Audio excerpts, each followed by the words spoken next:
अर्जुन देव ने योगेश को चुप रहने का इशारा किया। वह मुस्कुराया और धीरे से कहा, ऐसा लगता है कि मुझे उन लोगों को बचाने से कोई नहीं रोक सकता जिन्हें मैं बचाना चाहता हूं। मैं उत्तरी सागर में अपने बुजुर्गों की तलाश करने के लिए पूरी तरह से नहीं जाना चाहता कि आप उस एहसान की भरपाई कर सकें जो आप मुझ पर देते हैं। चलिए चलते हैं। कृष्णव की बातों को नजरअंदाज करते हुए अर्जुन देव के बाल और वस्त्र अंतहीन रूप से फड़फड़ाने लगे। उसने बस जवाब देने की जहमत नहीं उठाई, सीधे योगेश तक पहुंचा और पकड़ लिया। अर्जुन देव की पीठ पर शुद्ध सफेद पंखों का जोड़ा खुल गया। दुनिया को अलग करने के इतने करीब कुछ भी नहीं रोक सकता है। अर्जुन देव की जादुई ऊर्जा लगातार जलती रही क्योंकि उनकी आंखों के सामने विभिन्न दृश्य कौंधते थे। यह प्रक्रिया तब तक जारी रही जब तक कि महल के गेट के बाहर एक जगह का दृश्य दिखाई नहीं दिया। फिर उसने एक कदम आगे बढ़ाया। उसके पैरों के नीचे की जगह मुड़ी हुई थी। जब तक देवताओं का राष्ट्र उतरा, तब तक वह स्वर्गीय महल से बाहर निकल चुका था। इतने करीब अभी तक दुनिया का एक कदम हवा की तरह स्वतंत्र रूप से चलती है। दुनिया में मुझे कोई नहीं रोक सकता। किसने कहा कि आपके कृष्ण के स्प्लिट सेकंड बिगिनिंग विवेक तलवार को अवरुद्ध नहीं किया जा सकता है? किसने कहा कि मैं उस व्यक्ति को नहीं बचा सकता जिसे आप कृष्ण मारना चाहते हैं? मैंने तलवार को रोक दिया और मैंने उस व्यक्ति को बचा लिया। आप मेरे साथ क्या कर सकते हैं? महल बहुत खामोश था। किसी की कुछ कहने की हिम्मत नहीं हुई। कृष्ण ने एक व्यक्ति को मौत के लिए चिन्हित किया था, फिर भी कोई उस व्यक्ति को उसकी नाक के नीचे से बचाने में कामयाब रहा। इसके अलावा कृष्णव के निमंत्रण को पूरी तरह से नजरअंदाज करते हुए कृष्ण के राष्ट्र की छवि को सामने लाने के बाद अर्जुन देव जाने में कामयाब रहे। इस समय कृष्ण बहुत फेमस थे। दुनिया में हर कोई उनके हीरोज कन्वेंशन के आयोजन के बारे में जानता था। उस पर काफी दबाव था।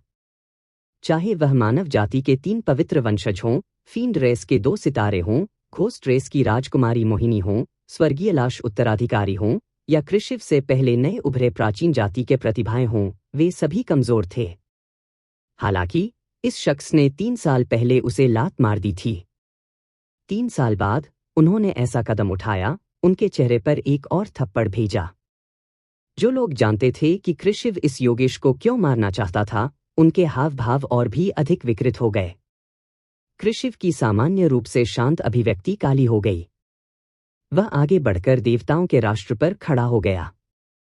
उसके पीछे सुनहरे प्रभामंडल अत्यधिक चमकदार हो गए। कृष्ण की आंखों से सुनहरी रोशनी निकली। अचानक 50 किलोमीटर के भीतर पूरे क्षेत्र में बाढ़ आ गई। उन्होंने तुरंत अर्जुन देव की आकृति को देखा।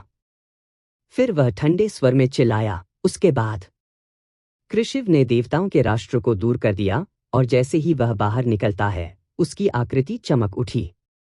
उनके रास्ते में छोटे छोटे प्रतिबंध संपर्क में आने पर टूट गए। 13 रखवाले जो हमेशा आसपास रहते थे, जल्दी से पीछा करने के लिए निकल पड़े। रास्ते में आने वाले कई दुर्भाग्यपूर्ण खजाने की खोज करने वाले किसान बिना जाने क्यों मर गए। दिव्यपुत्री शिधिरामैया ने आह भरी और शालीनता से पीछा किया। अरुण कपासिया की नजर भीतरी क्षेत्र में घूम गई। फिर उसने ध्रुव से पूछा, क्या हमें पीछा करना चाहिए? अभी भी कुछ जादू के खजाने थे जो पीकिंग ग्रेड सीक्रेट ट्रेजर के बराबर थे, जिन्हें अभी तक वश में नहीं किया गया था। अरुण कपासिया का मतलब यह था कि क्या उन्हें जाकर मदद करनी चाहिए या खजाने को वश में करने के लिए बने रहना चाहिए।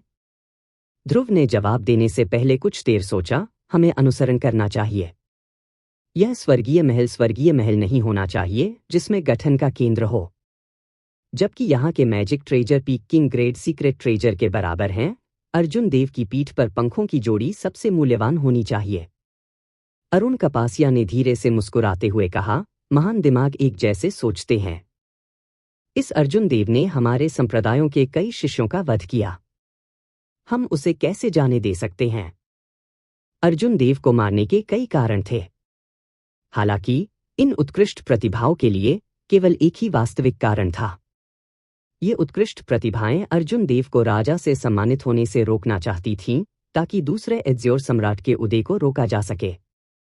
जब उन्होंने एज़्योर सम्राट के समय के बारे में सोचा और उस पीढ़ी की उत्कृष्ट प्रतिभाएं कितनी दयनीय थीं, तो वे ऐसा होने देने के लिए तैयार नहीं थे। वे किसी को बहुत चमकते हुए देखने के लिए तैयार नहीं थे, अपनी चमक को अभिभूत कर रहे थे। अरुण कपासिया और ध्रुव के नेतृत्व में स्वर्गीय संगीत संप्रदाय और फ्रॉस्ट मून पैलेस के विशेषज्ञों ने जल्दी से कृषिव का अनुसरण किया। खबर सुनकर आए अन्य काश्तकारों ने कुछ देर चर्चा की। उनमें से एक बड़ी संख्या अपनी जिज्ञासा को रोक नहीं सकी और साथ ही पीछा भी किया। एज्योर सम्राट के वंशज और कृषिव के बीच एक द्वंद्व कुछ ऐसा नहीं था जिसे किसी भी क्षण मौका दिया जा सकता था। इसके अलावा वे जानते थे कि अमर संप्रदाय अवशेष का वास्तविक खजाना प्राप्त करना उनके लिए असंभव था। सिर्फ एक कदम के बाद स्वर्गीय महल के बाहर पहुंचे अर्जुन देव ने हिलना बंद नहीं किया। उन्होंने फ्रीडम विंग्स को नियंत्रित किया और अपनी मैजिक एनर्जी को खत्म करने के बाद अपनी सांस लेने के लिए रुकने से पहले तेजी से उत्तराधिकार में 3 बार so close yet worlds apart का इस्तेमाल किया। बिना कुछ कहे उसने एक औषधीय गोली निगल ली और पालथी मारकर बैठ गया।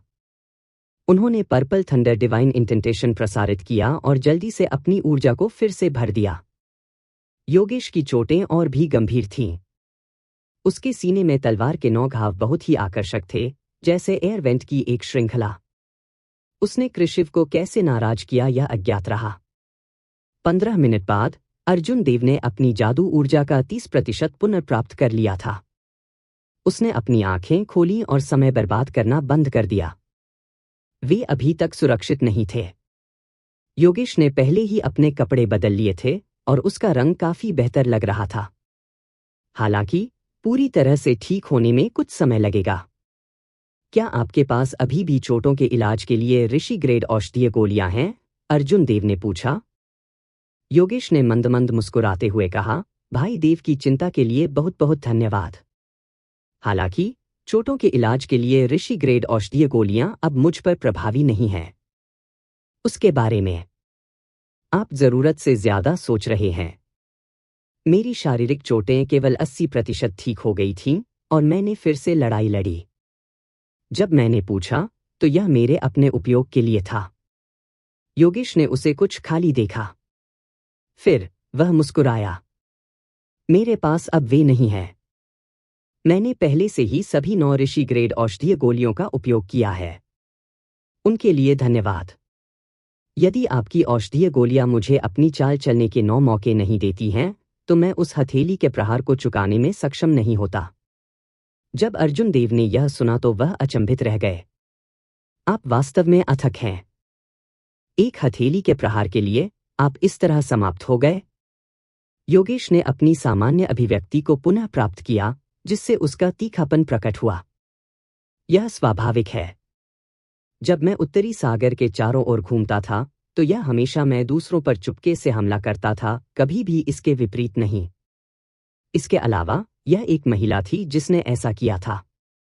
अगर मैं अपनी भड़ास नहीं निकाल सकता तो मैं व्यथित महसूस करूंगा। पैंग! अचानक जमीन में एक छेद खुल गया। योगेश के दाहिने हाथ ने तुरंत उसकी कृपाण की मूठ पकड़ ली। हालांकि अर्जुन देव ने शांति से उसे रोक दिया। भगवान नवेश्वर का चुपके से सिर जमीन से ऊपर उठ खड़ा हुआ। वह हंसते हुए कहा, अब आपका दिल बहुत साफ महसूस करना चाहिए, यहां तक कि हवा भी प्रवेश कर सकती है और बाहर निकल सकती है। योगेश को भगवान नवेश्वर की उपस्थिति बहुत अजीब लगी। अप्रत्याशित रूप से यह अचूक चूहा अर्जुन देव की अविश्वसनीय गति को बनाए रखने में कामयाब रहा। अर्जुन देव को बिल्कुल भी आश्चर्य नहीं हुआ। भगवान नवेश्वर की खुदाई करने की क्षमता सकारात्मक रूप से असाधारण थी, जिसकी तुलना जमीन के माध्यम से यात्रा करने के लिए एक जादू कौशल के बराबर थी। जब तक भगवान नवेश्वर के नीचे मिट्टी थी और उन्हें अर्जुन देव की गंध याद थी, तब तक यह अजीब नहीं था कि उन्होंने पकड़ लिया। इस भगवान नवेश्वर को जल्दी से बताएं कि आपने कृषि को इतना उत्तेजित करते हुए कैसे नाराज किया। भगवान नवेश्वर ने जमीन से बाहर आने के बाद एक मुस्कान और उनकी आंखों में एक चमक के साथ जल्दी से संकेत दिया। अर्जुन देव की आंखों में जिज्ञासा भी चमक उठी। वह वास्तव में जानना चाहता था कि योगेश ने कृषि को भी कैसे नाराज किया। वह जानता था कि कृषिव की मानसिक स्थिति उसकी अपनी मानसिक स्थिति से कमजोर नहीं है। कृष्ण फ्रॉस्ट मून पैलेस के उस शिष्य को क्यों मारेगा जो योगेश की वजह से एक ही नजर से बाहर कूद गया था? कृशिव सचमुच क्रोधित था। योगेश बेहद मासूम दिखे और उन्होंने कहा, मुझे कैसे पता चलेगा? उसके बीटीसीएच ने मुझ पर हथेली का प्रहार किया। स्वाभाविक रूप से मुझे इसे वापस करना पड़ा, इसलिए मैंने उसके बीटीसीएच की छाती पर एक भारी हथेली का प्रहार किया। योगेश के स्पष्टीकरण ने भगवान जी और अर्जुन देव को लंबे समय तक अवाक कर दिया, खासकर जब उन्होंने उनका मासूम रूप देखा।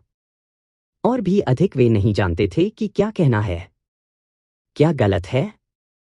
उसने मुझे मेरी छाती पर हथेली से मारा, इसलिए मैंने उसकी छाती पर हथेली के प्रहार से वार किया। क्या यह बहुत सामान्य नहीं है? जैसे ही योगेश ने दोनों को देखा, उसके हाव भाव और भी मासूम हो गए। भगवान नवेश्वर ने पूछा, यह कैसा था? दिव्य बेटी की छाती पर हथेली कैसा महसूस हुआ? योगेश ने याद करने की कोशिश करते हुए अपना सिर उठाया। कुछ देर सोचने के बाद उसने ईमानदारी से जवाब दिया, बहुत बड़ा, बहुत नरम, बहुत अच्छा लगा। अर्जुन देव बस अब और सहन नहीं कर सके। उन्होंने हंसते हुए कहा, दुनिया कहती है कि मैं, अर्जुन देव, बहुत साहसी हूं, यहां तक कि कृशिव को भी क्रोधित करने की हिम्मत करता हूं। परंतु यह नहीं जानते कि तुम सच्चे बोल्ड हो। बहुत बड़ा, बहुत नरम, बहुत अच्छा लगा। हाँ हाँ, मैं खुद को मौत के घाट उतारने जा रहा हूं। आपने दिव्य बेटी के सीने को छुआ और फिर भी एक निर्दोष चेहरा पहन लिया। केवल आप ही यह कर सकते हैं। मैं, अर्जुन देव, बहुत कम ही दूसरों की प्रशंसा करता हूं। आज एक और व्यक्ति है, आप, योगेश। भगवान नवेश्वर तब तक हंसते रहे जब तक कि वह जमीन पर गिर नहीं गए। वह शब्दों को दोहराना बंद नहीं कर सका, बहुत बड़ा, बहुत नरम, बहुत अच्छा लगा। इस प्रतिक्रिया ने योगेश को पूरी तरह से समुद्र में छोड़ दिया। यह बिल्कुल भी समझ नहीं पा रहा था कि दोनों के साथ क्या हो रहा था। यह बहुत मजेदार है। बस इसी समय समूह ने दांत पीसने की आवाज सुनी। तीनों ने अपना सिर घुमाया और देखा कि कृशिव उनके ठीक पीछे खड़े हैं, एक अंधेरे और ठंडे भाव के साथ। क्या वह मजाकिया था? भगवान नवेश्वर और अर्जुन देव के दृष्टिकोण से योगेश जैसे एक ट्रैक दिमाग वाले किसी व्यक्ति ने दिव्य पुत्री के सीने को छुआ था। इसके अलावा उसने कृशिव के ठीक सामने ऐसा किया था। स्वाभाविक रूप से उन्हें यह मजाकिया लगा। हालांकि यह कृशिव के लिए उतना मजेदार नहीं था। दैवी पुत्र और देवी जाति की दिव्य पुत्री भविष्य में निश्चित रूप से दिव्य संप्रभु और दिव्य रानी बनेगी। यह कहना अतिशयोक्ति नहीं होगी कि कृशिव को अपने मंगेतर के अपमान से असाधारण शर्म और अपमान का सामना करना पड़ा। इसकी तुलना में अर्जुन देव का ऋषि मार्ग स्मारक से कृशिव को लात मारना कुछ भी नहीं था। कृशिव के हाव भाव के आधार पर वह पहले से ही कुछ समय से यहाँ रहा होगा। उन्होंने योगेश के शब्द सुने होंगे, बहुत बड़ा, बहुत नरम, बहुत अच्छा लगा। अर्जुन देव समझ सकते थे कि इस प्रसिद्ध उत्कृष्ट प्रतिभा को कितना गुस्सा और संघर्ष महसूस हुआ होगा। जब भगवान नवेश्वर ने अपने काले भाव से कृशिव को देखा तो वह चौंक कर मर गया। उन्होंने जल्दी से समझाया, यह मजाकिया नहीं है। यह मजाक नहीं है। यह बिल्कुल भी मजाकिया नहीं है। क्या बड़ा, नरम और अच्छा लगा? इस भगवान नवेश्वर ने यह नहीं सुना। हर शिकायत के लिए कोई न कोई जिम्मेदार है, हर कर्ज के लिए एक देनदार होता है। दिव्य पुत्र, कृपया इसमें गलत व्यक्ति की तलाश न करें। नोट, हर शिकायत के लिए कोई न कोई जिम्मेदार है, प्रत्येक ऋण के लिए एक देनदार होता है। इसका मतलब है कि विवादों को निपटाते समय किसी को तीसरे पक्ष को शामिल नहीं करना चाहिए। कृशिव की आंखों में दिव्य प्रकाश आग की तरह धधक उठा और भगवान नवेश्वर की ओर फैल गया। अरे, इस भगवान नवेश्वर ने पहले ही कहा है कि इसका मुझसे कोई लेना देना नहीं है। हालांकि यह भगवान नवेश्वर वास्तव में जाकर छूना चाहते हैं। भगवान नवेश्वर ने शाप दिया और जमीन में गोता लगाने से पहले छलांग लगा दी। वह दिव्य प्रकाश की किरण को चकमा देता है, कहीं भाग जाता है। जाओ। अर्जुन देव ने फ्रीडम विंग्स फहराई, फिर योगेश को उठाया और जल्दी से चले गए। कृशिव की ताकत अथाह थी। इसके अलावा उनके पास उत्कृष्ट प्रतिभाओं का एक समूह था। इस समय अर्जुन देव के लिए उनसे लड़ने का यह अच्छा समय नहीं था। अभी अर्जुन देव ने अपनी जादू ऊर्जा का केवल 30% ही पुनर्प्राप्त किया था। उसने इतने करीबी अभी तक दुनिया को अलग करने की हिम्मत नहीं की। वह सिर्फ फ्रीडम विंग्स के स्पीड बोनस पर भरोसा करता था और हवा की तरह उड़ जाता था। स्वर्ग दिव्य संप्रभु को रोशन कर रहा है, दुनिया छाप को खत्म कर रही है। कृशिव ने अपने हाथ हिलाए और उसके पीछे सुनहरा प्रभामंडल एक दिव्य संप्रभु के रूप में एकत्रित हो गया। जैसे ही उन्होंने हाथ की मुहर चमकाई, दिव्य संप्रभु की छवि ने उनकी हरकतों को प्रतिबिंबित किया। कृशिव की विशाल मानसिक ऊर्जा जल गई और उसके पीछे स्वर्ग को रोशन करने वाले दिव्य संप्रभु ने एक उज्ज्वल प्रकाश उत्सर्जित किया। इसका आंकड़ा तेजी से बढ़ गया। पलक झपकते ही यह बादलों से परे उड़ गया, एक भयानक विशालकाय में विकसित हो गया। पहला स्वर्ग, दूसरा स्वर्ग, तीसरा स्वर्ग, चौथा स्वर्ग, 9वें स्वर्ग तक सभी रास्ते दिव्य संप्रभु के पीछे दिखाई दिए। स्वर्ग की हर परत एक महान क्षेत्र थी, एक सच्चा महान क्षेत्र था, ठीक उसी तरह जैसे आकाश के गुंबद के क्षेत्र से जहां से अर्जुन देव आए थे। फर्क सिर्फ इतना था कि ये देवता जाति द्वारा शासित महान क्षेत्र थे। 9 स्वर्गों में देवता जाति के सभी अनुयायियों ने दिव्य संप्रभु की पुकार को महसूस किया। उन्होंने अपनी आंखें बंद कर लीं और बहुत ईमानदारी से प्रार्थना की, अपनी ऊर्जा का योगदान दिया। असीम दिव्य शक्ति फैल गई। अर्जुन देव ने अपना सिर पीछे घुमाया और देखा कि उस दिव्य संप्रभु की आंखें सितारों की तरह बड़ी थीं। भले ही वह पहले ही 50 किलोमीटर भाग चुका था, फिर भी वह उस दिव्य संप्रभु की हथेली की हड़ताल की सीमा के भीतर था। खत्म करना, कृशिव भावहीन होकर चिल्लाया।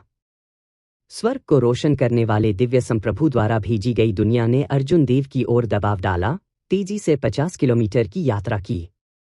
खंडहर की एक विशाल आभा फैल गई। इस हथेली की छाप की ताकत ऐसा लग रहा था जैसे यह वास्तव में एक दुनिया को नष्ट कर सकता है। हथेली की छाप के उतरने से पहले ही जमीन मकड़ी के जाले के पैटर्न में टूट गई। इस तरह की एक मजबूत देवता रेस मार्शल तकनीक ने स्वर्गीय महलों से उड़ने वाले कई पुरानी पीढ़ी के काश्तकारों को स्तब्ध कर दिया।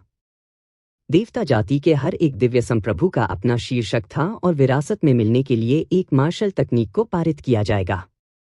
वे सभी मार्शल तकनीक थे जो हेवन रैंक से आगे निकल गए।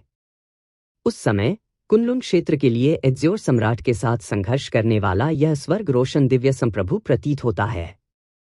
वह दिव्य संप्रभु भी एक शक्तिशाली चरित्र था जो समुद्री सम्राट के बराबर था। दुर्भाग्य से वह एज़्योर सम्राट से मिला। यह उनके लिए बहुत बड़ा दुर्भाग्य था। हालांकि कृषि और स्वर्ग को रोशन करने वाले दिव्य संप्रभु के बीच का अंतर बहुत बड़ा है। देवता जाति ने 900 निचले लोगों पर शासन किया। एक विचार के साथ स्वर्ग को रोशन करने वाला दिव्य संप्रभु 900 स्वर्गों को बाहर ला सकता है। वह एक हथेली की छाप से एक तारे को चकनाचूर कर सकता था। ऐसा मत कहो। कृशिव अभी जवान है। 9 स्वर्गों को बाहर लाने में सक्षम होना उनकी पीढ़ी के माध्यम से स्वीप करने के लिए पर्याप्त है। यह सच है। इसे देखते हुए ऐसा लगता है कि उसने अपने पहले split second beginning conscious sword के साथ वापस पकड़ लिया। अर्जुन देव के संचय अपर्याप्त हैं। वह अभी भी कृशिव की तुलना से बहुत दूर है। कितना दुर्भाग्यपूर्ण। जो किसान आए थे वे कम से कम पीक सुपीरियर ग्रेड मार्शल ऋषि थे। कई ग्रैंड मास्टर स्तर के मार्शल ऋषि थे। पुरानी पीढ़ी के कुछ मार्शल ऋषि बहुत अनुभवी थे। एक नज़र से वे कृशिव की मार्शल तकनीक की उत्पत्ति का पता लगा सकते थे। योगेश ने धीरे से आह भरी और कहा, हत्या कृपाण का मेरा दाव भी दुनिया को नष्ट करने का काम करता है। अगर मैं अपने चरम पर होता तो मैं वास्तव में इस कदम को आजमाना पसंद करता। संकट में भी योगेश अपनी स्थिति को स्वीकार कर रहे थे, मृत्यु का कोई डर नहीं दिखा रहे थे। अर्जुन देव ने अपने फ्रीडम विंग्स को वापस ले लिया और अवरोही स्वर्ग को रोशन करने वाले दिव्य संप्रभु, विश्व को नष्ट करने वाली छाप को देखा। योगेश के शब्दों ने उसे द्रवित कर दिया और उसके भीतर गर्व जाग उठा। वह हंसे और कहा, विश्व उन्मूलन, चलो देखते हैं कि आप दुनिया को कैसे खत्म करने जा रहे हैं। अर्जुन देव की चेतना का समुद्र मंथन कर रहा था क्योंकि उनकी जादुई ऊर्जा जल रही थी। फिर उन्होंने dragon tone art, dragon gate की गुप्त तकनीक को अंजाम दिया, जिसने देवता जाति का मुकाबला किया। एज़्योर ड्रैगन की छवि अर्जुन देव के सीने में घूम रही थी। अर्जुन देव के शरीर के माध्यम से एक बढ़ता हुआ ड्रैगन स्वर अपरिवर्तनीय रूप से फैल गया। जैसे ही एज़्योर ड्रैगन दहाड़ने लगा, एक तेज हवा चली। ड्रैगन टोन आर्ट के संकेत के तहत निराकार ड्रैगन क्यूई अर्जुन देव के सिर के ऊपर से चला गया और एक विशाल अस्पष्ट ड्रैगन सिर का निर्माण किया। अजगर का शरीर 50 किलोमीटर बादलों के पीछे छिपा हुआ था। जैसे जैसे अर्जुन देव की जादुई ऊर्जा जलती गई, ड्रैगन का सिर साफ होता गया। दूर से देखने पर यह एक प्राचीन राजा एज़्योर ड्रैगन की तरह लग रहा था, जो अंतरिक्ष को फाड़ रहा है और अपना सिर बाहर झांक रहा है। अर्जुन देव अब अपने सीने में ऊर्जा को दबा नहीं पा रहे थे। उसने अपना सिर उठाया और गुस्से से भयंकर रूप से दहाड़ने लगा। बादलों में विशाल अजगर सिर ने अर्जुन देव के साथ ही अपनी मांव खोली। किंग एज़्योर ड्रैगन से एक भंवर जैसी ध्वनि तरंग आई, जिससे एक छोटा ब्लैक होल बन गया, जो अवरोही स्वर्ग को रोशन करने वाले दिव्य संप्रभु, विश्व को खत्म करने वाली छाप से टकरा गया। बूम! एक तेज, जबरदस्त आवाज हवा में अंतहीन रूप से गूंज रही थी। आकाश हिल गया और पृथ्वी कांप उठी। दिव्य संप्रभु के पीछे 9 स्वर्ग एक एक करके बिखर गए। सुनहरी रोशनी कम हो गई और दिव्य शक्ति गायब हो गई। अर्जुन देव के गले में खराश महसूस हुई। यह पहली बार था जब उन्होंने ड्रैगन टोन आर्ट की पूरी शक्ति का उपयोग किया, क्योंकि उन्होंने महान पूर्णता हासिल की थी। ड्रैगन टोन आर्ट देवता रेस मार्शल तकनीकों के खिलाफ अप्रत्याशित रूप से प्रभावी था। ड्रैगन टोन आर्ट कितनी मजबूत मानसिक ऊर्जा है।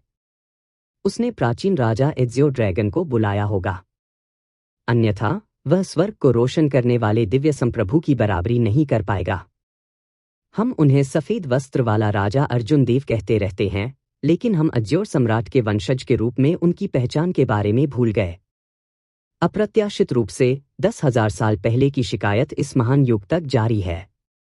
स्वर्ग को रोशन करने वाले दिव्य संप्रभु, विश्व को नष्ट करने वाले छाप का उपयोग करने के बावजूद अर्जुन देव को मारने में कृशिव की विफलता पर हर कोई हैरान था। यह सिर्फ एक दिव्य संप्रभु है, बहुत मजबूत नहीं है। यह पहले ही मर चुका है और फिर भी यह अभी भी मुझे घूरने की हिम्मत करता है। खत्म करना। कृशिव ने पहले कहा था कि खत्म करो। अब अर्जुन देव ने भी यही बात कही। तारों की रोशनी से भरा एक बड़ा बैनर, नरसंहार, मृत्यु और बर्बादी के तिरंगे प्रकाश को छोड़ रहा है, दिव्य संप्रभु छवि की ओर जोर दे रहा है। स्वर्ग को रोशन करने वाला दिव्य संप्रभु, जिसने अपनी दिव्य शक्ति खो दी थी, बस साइकिल बैनर को उल्का की तरह अपनी ओर उड़ने से नहीं रोक सका।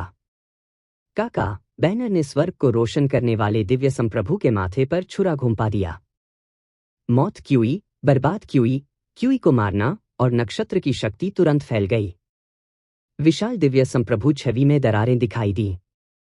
फिर यह फट गया। यह सब कृशिव के लिए प्रतिक्रिया करने के लिए बहुत तेजी से हुआ। दिव्य प्रकाश के 1,00,000 तार उड़ गए। इस दिव्य प्रकाश ने कई काश्तकारों को छुआ। जब उन्होंने महसूस किया कि उनकी मानसिक ऊर्जा तेजी से बढ़ रही है, तो इन लोगों ने तुरंत खुशी के भाव प्रकट किए। अन्य काश्तकार तुरंत प्रकाश के इन धागों को पकड़ने की कोशिश करने के लिए दौड़ पड़े। केवल पुरानी पीढ़ी के ग्रैंड मास्टर स्तर के मार्शल ऋषियों और बड़े संप्रदायों के शिष्यों ने कुछ नहीं किया। एक दिव्य हलबर्ड पकड़े हुए दिव्य पुत्री शिधिराम्या 33 गहरे पीले रंग के पगोड़ा को मूर्त रूप दिया। दिव्य प्रकाश के बिखरे हुए तार हवा के झोंके की तरह गहरे पीले पगोड़ा में फैल गए। दिव्य प्रकाश को अवशोषित करने वाले काश्तकारों के सिर तुरंत फट गए। दिव्य प्रकाश बाहर निकल गया और शिवालय में प्रवेश कर गया। मूर्खों का एक झुंड। उन्होंने वास्तव में अर्ध सम्राट के बिना स्वर्ग को रोशन करने वाले दिव्य संप्रभु की ऊर्जा को लापरवाही से अवशोषित करने का साहस किया। स्वर्ग रोशन करने वाला दिव्य संप्रभु की छवि टूट गई है। विश्वास की शक्ति में काफी कमी आएगी।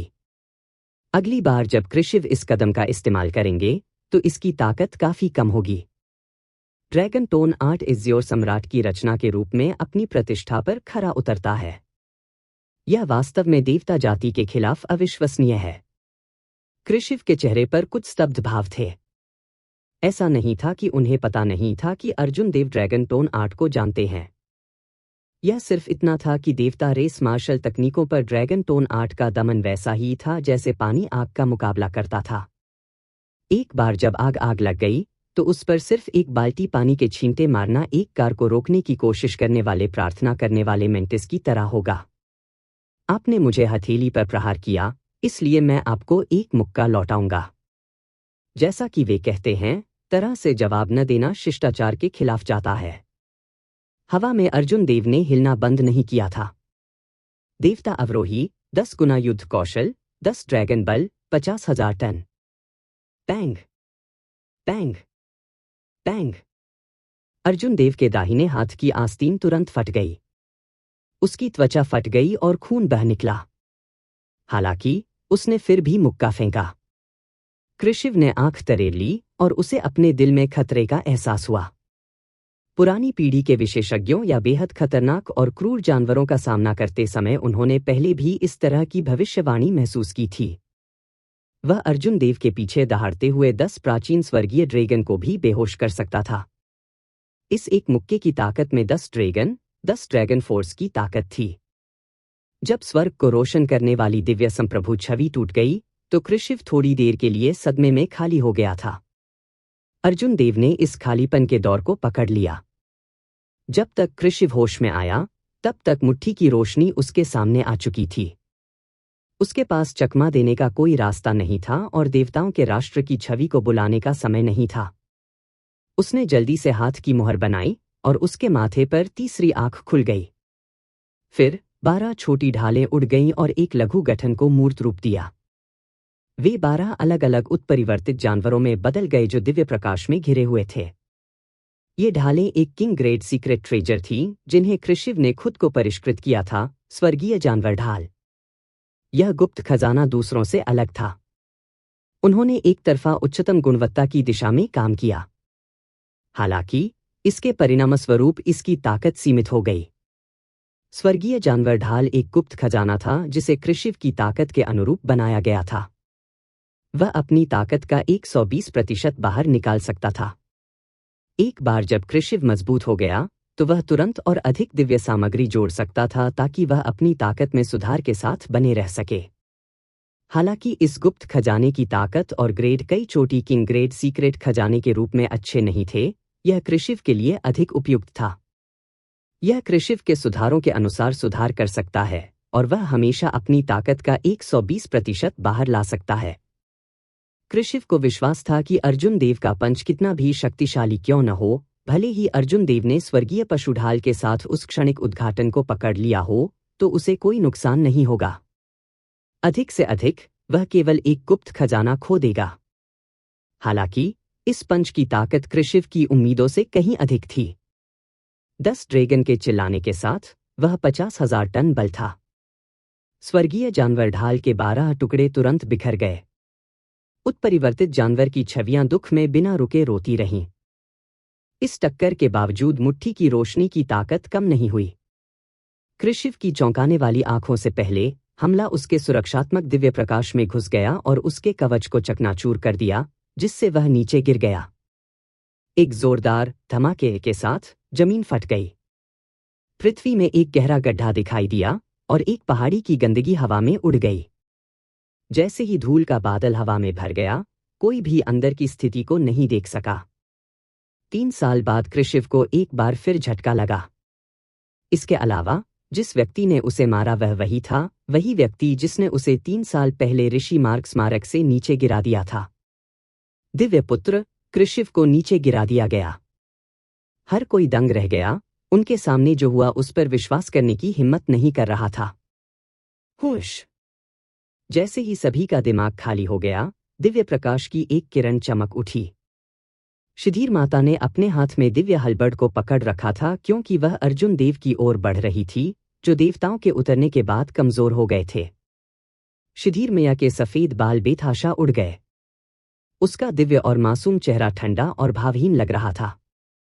कृशिव की चोटों की जांच करने के बजाय उन्होंने सबसे पहले अर्जुन देव पर एक कदम उठाया जब उन्होंने सबसे बड़ी ओपनिंग दिखाई। वह भयावह रूप से शांत थी।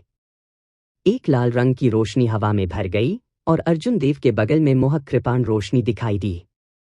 कृपाण प्रकाश के हर स्ट्रैंड में नरसंहार की असीम इच्छा थी। इसने लोगों को भ्रमित कर दिया और एक रक्त पिपासु जगा दी जिससे वे दृष्टि में सब कुछ मारना चाहते थे।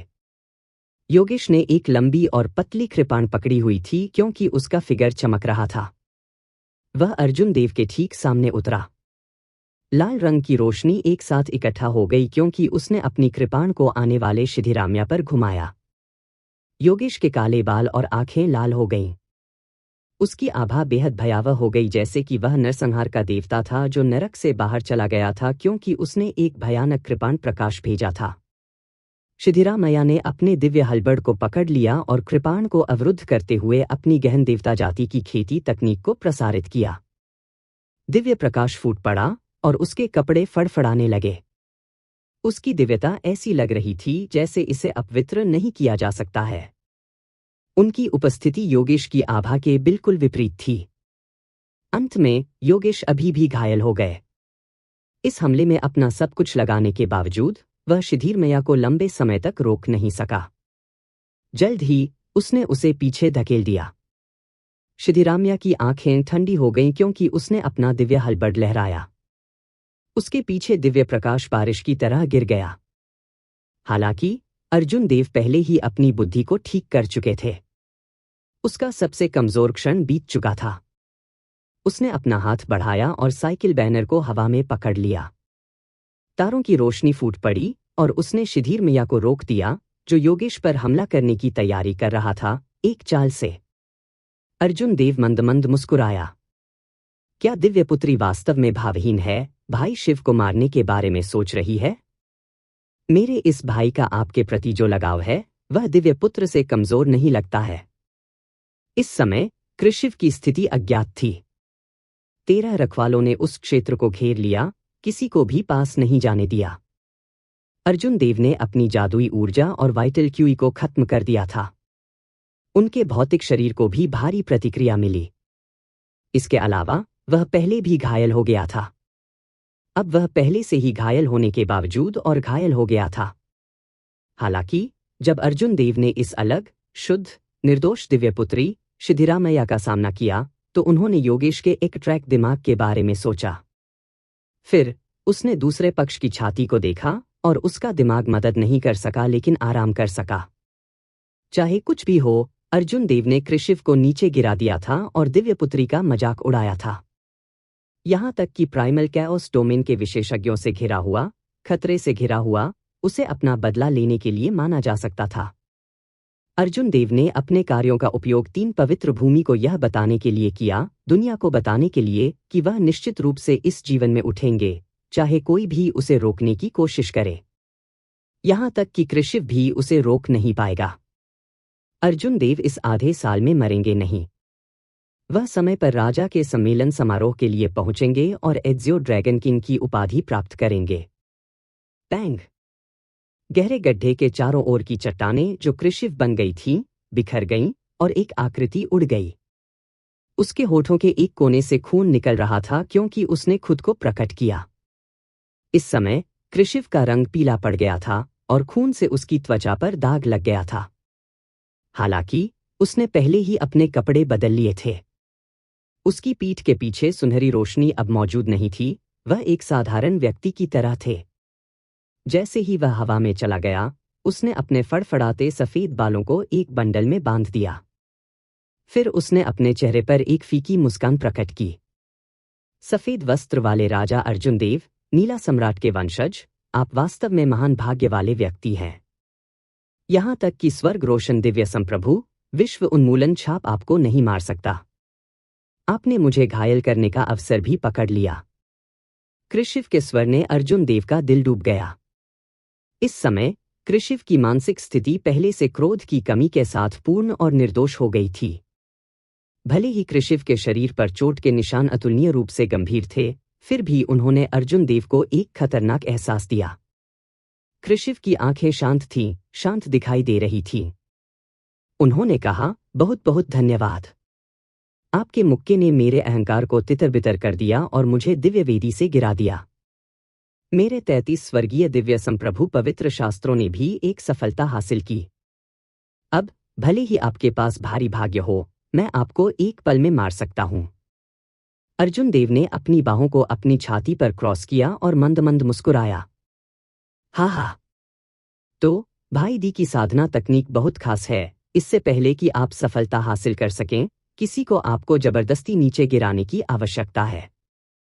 भविष्य में अगर इसकी आवश्यकता होगी तो यह देव आपको कुछ और बार लात मारने में बुरा नहीं मानेगा। फिर उसने अचानक एक भौं उठाई और समझ में मुस्कुराया। मेरी गलती। अपनी साधना तकनीक के लिए आपको अभी भी पहले क्रोधित होने की आवश्यकता है। आपकी दिव्य बेटी को पहले दूसरों द्वारा छूने की जरूरत है, इससे पहले कि कोई आपको नीचे लात मारे। तभी आप सुधार कर सकते हैं। देवता जाति की साधना तकनीक वास्तव में शब्दों के लिए बहुत अद्भुत है। इस बार भाई दी को अपनी सफलता हासिल करने से पहले 2 लोगों की मदद करने की आवश्यकता थी। भविष्य में आप यह सब मुझ पर अकेला छोड़ सकते हैं। मैं तुम्हारे चेहरे को रौंद दूंगा और तुम्हारी दिव्य पुत्री की छाती को भी छू लूंगा। अर्जुन देव बहुत उचित लग रहे थे क्योंकि उन्होंने सिर हिलाया और समझाया। कभी कभी वह सिद्धिरामैया के सीने पर भी घूरता था। कृषिव की मन की सही स्थिति तुरंत टूट गई। उसने गुस्से में कौर भर खून की उल्टी की। उसकी आंखों में गुस्सा एक बार फिर से भयंकर रूप से जल गया। दिव्य पुत्री सिद्धिरामैया इतनी क्रोधित हो गई कि उसकी छाती अनियमित रूप से ऊपर नीचे हो गई। अर्जुन देव ने जोर से हंसते हुए कहा, भाई दी, आपको फिर से गुस्सा आ रहा है। ऐसा लगता है कि कोई आपको फिर से रौंदने जा रहा है। दुर्भाग्य से यह देव आज स्वतंत्र नहीं है। मैं एक और दिन फिर से तुम्हें रौंदूंगा। उसने पहले ही अपने उद्देश्य को प्राप्त कर लिया था। कृषिव की मानसिक स्थिति को सफलतापूर्वक बाधित कर दिया था। कृषिव की साधना तकनीक शायद अपने पिछले स्तर पर वापस आ गई। कुछ और न बोलते हुए वह योगेश के साथ घूम गया और भाग गया। उसे मार डालो। उसे आज मरना है। कृषिव पूरी तरह से क्रोधित था। उसके पीछे 13 रखवालों ने आज्ञाकारी रूप से पीछा किया। प्राइमल कैओस डोमेन के कई विशेषज्ञ जो इस पूरे समय देख रहे थे, ने देखा कि अर्जुन देव कमजोर थे और प्रलोभन में पड़ गए। वे अर्जुन देव को घेरने गए। मैजिक एनर्जी के बिना अर्जुन देव फ्रीडम विंग्स का उपयोग नहीं कर सकते थे। उनका शरीर गंभीर रूप से घायल हो गया था और कई विशेषज्ञों ने उन्हें घेर लिया था। जैसे ही वह सुप्रीम स्काई एम्परर की वसीयत क्लोन का उपयोग करने वाला था, दोनों के पैरों के नीचे की जमीन फट गई और एक अथाह गड्ढा दिखाई दिया।